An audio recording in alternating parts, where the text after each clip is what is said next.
it's Janine. I'm an upholsterer, and today I'm going to show you how I make one of these. And what one of these is a tent pole patch. Basically, in a big boat cover, you often see something poking up in the middle to help shed the water or snow, debris of some sort off of it so it doesn't collect in the middle and pool. Sometimes a seat is conveniently in the right spot so it can sort of sit on the seat and act as that. But normally you have something like this. And these are quite often telescopic and they push up. And you can't just push up on the middle of a boat cover. It'll pretty much wear a hole in it very quickly. So we want to avoid that. So we make a little patch and it has a snap in it. And it snaps to this, which is the top of the tent pole here. Essentially, it just pushes up on the cover. We call it a tent pole patch. Some people call it a snap patch. I don't know. It probably has several different names. But this is what we do, and it seems to work really well.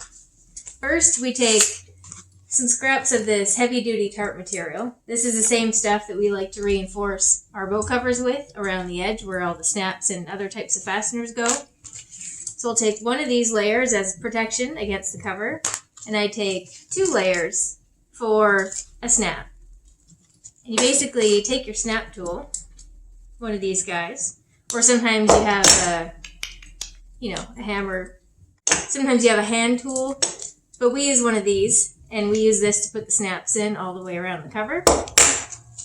So you put your snap in, these 2 layers, and I like to use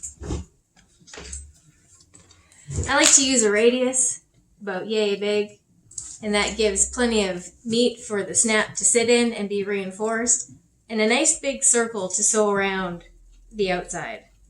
So I'll use this as my radius,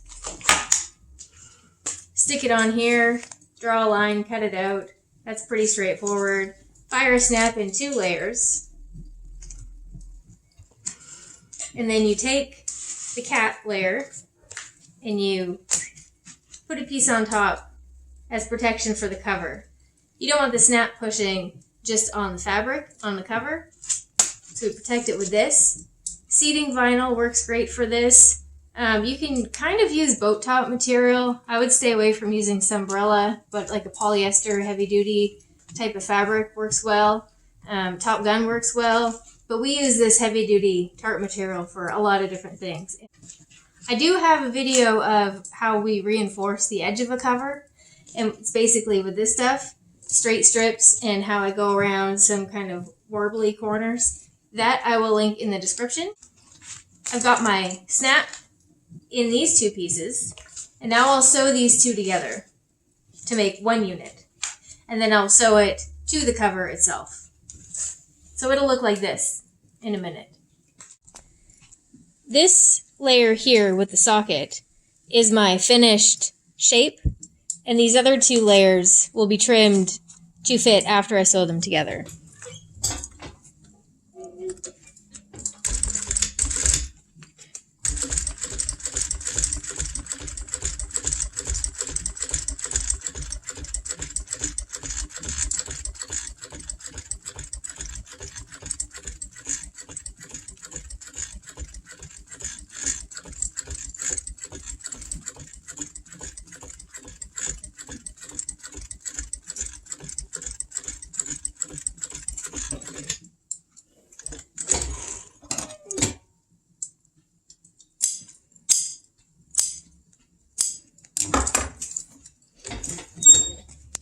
Now that these guys are sewn,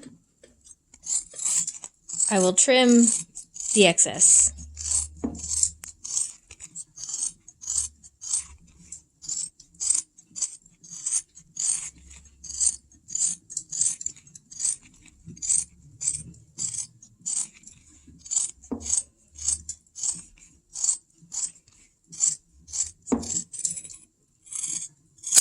You can see I went a little off course here coming around the bend, but that's okay because this goes inside the cover and you can't see it.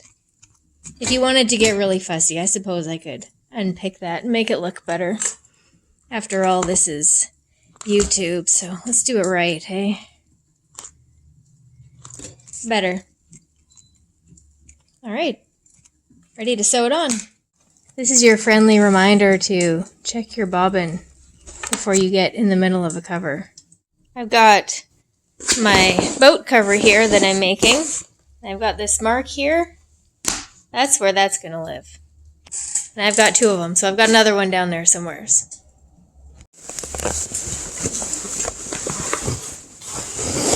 When sewing these patches on, it's important to make sure your fabric isn't folded up underneath.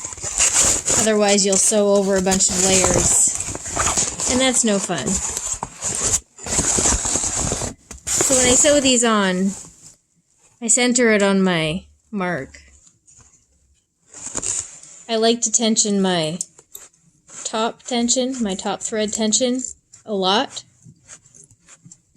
because it'll pull the bobbin thread up, because I'm sewing it from the inside of the cover is where I'm looking.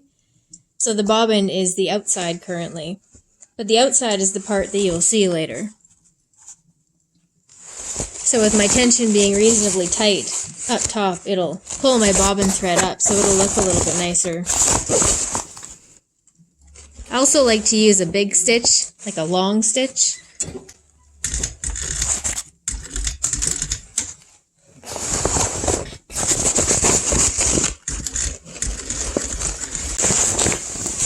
I currently have a long arm machine.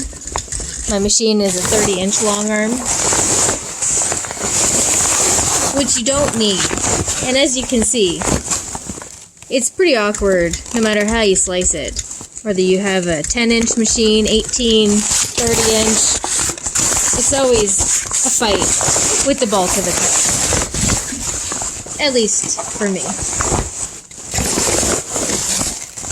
And as I go around, I'm constantly checking the bottom to make sure I don't have a bunch of folded up material underneath that I'm sewing through and shouldn't be.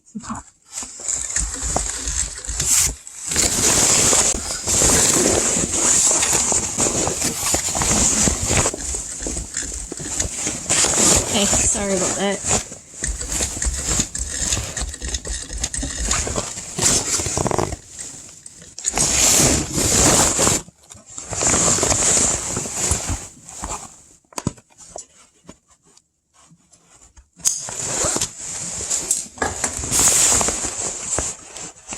When I'm pulling the cover through, I like to make sure my needle's not hanging down.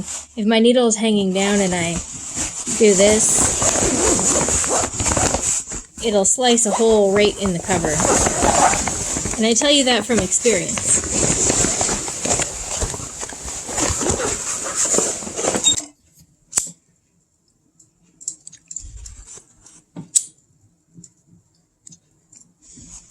I like to burn the ends and smush them down. It helps stop the thread from pulling through on the back.